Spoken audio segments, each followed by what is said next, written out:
Et si je te disais que dans l'un des royaumes les plus puissants d'Afrique de l'Ouest, le choix du roi ne dépendait pas du roi lui-même, qu'au cœur du pouvoir, il y avait une femme, une figure capable de nommer, conseiller et même destituer le souverain. Bienvenue dans le royaume Ashanti, dans l'actuel Ghana, où les reines-mères occupaient une place centrale dans l'équilibre politique. Dans la société Ashanti, le pouvoir repose sur un principe fondamental, la filiation matrilinéaire. Autrement dit, l'héritage, y compris le pouvoir, se transmet par la lignée de la mère et non du père. Et c'est là que tout change. Parce que dans ce système, la reine-mère, qu'on appelle Oema, n'est pas seulement la mère du roi. Elle est la gardienne de la lignée, celle qui connaît les héritiers légitimes, celle qui comprend les dynamiques internes du clan. C'est elle qui propose le futur roi. Pas au hasard, pas par favoritisme, mais en fonction de critères précis. Le caractère, le sens des responsabilités, la capacité à diriger. Et si le roi ne remplit pas son rôle, elle peut intervenir. Dans certains cas,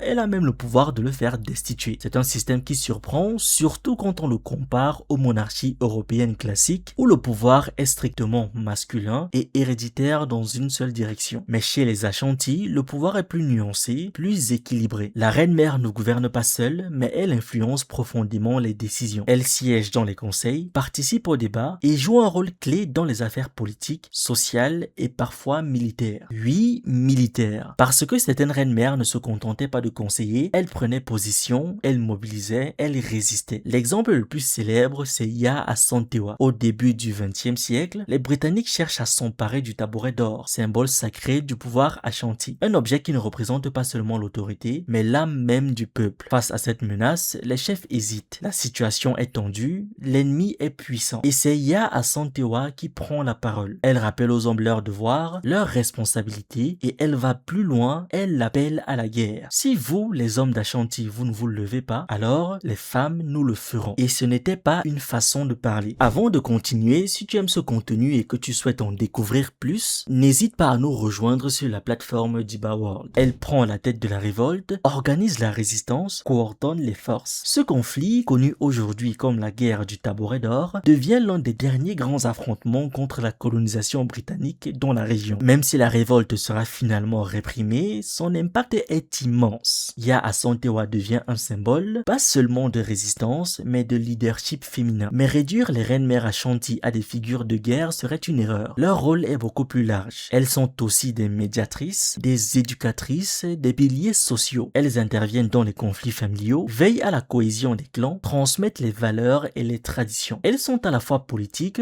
et culturelles. Et surtout, elles incarnent une idée du pouvoir différente. Un pouvoir qui ne repose pas uniquement sur la force ou l'autorité, mais sur la légitimité, la sagesse et la connaissance des équilibres sociaux. Aujourd'hui encore, dans certaines régions du Ghana, le rôle des reines-mères existe toujours. Il a évolué bien sûr, il s'adapte au monde moderne, mais il continue de refléter cette tradition ancienne, celle d'un pouvoir partagé. Ce qui rend ce système fascinant, c'est qu'il casse beaucoup d'idées reçues. Non, les sociétés africaines précoloniales n'étaient pas uniformément patriarcales. Non, les femmes n'étaient pas absentes des sphères de décision. Au contraire, dans certains cas, elles étaient même au cœur du système. Et comprendre le rôle des reines-mères Ashanti, c'est aussi comprendre une autre manière de penser le pouvoir. Une manière où l'autorité n'est pas concentrée entre les mains d'un seul individu, mais répartie, discutée, équilibrée. Alors, la prochaine fois qu'on te parle de monarchie, de succession ou de leadership, souviens-toi de ces femmes, celles qui choisissaient les rois, celles qui les guidaient et parfois celles qui les remplaçaient. Parce que dans le royaume Ashanti, le pouvoir ne se portait pas uniquement sur la tête du roi, il reposait aussi entre les mains de la reine-mère. Merci d'avoir regardé cette vidéo, n'oubliez pas de liker, de partager et de donner votre avis en commentaire. Vous pouvez aussi nous suivre sur nos différentes plateformes Facebook, YouTube, TikTok et surtout sur le réseau social africain d'Iba World, disponible sur Android et iOS. Pour ceux qui le souhaitent, vous pouvez aussi rejoindre notre communauté WhatsApp.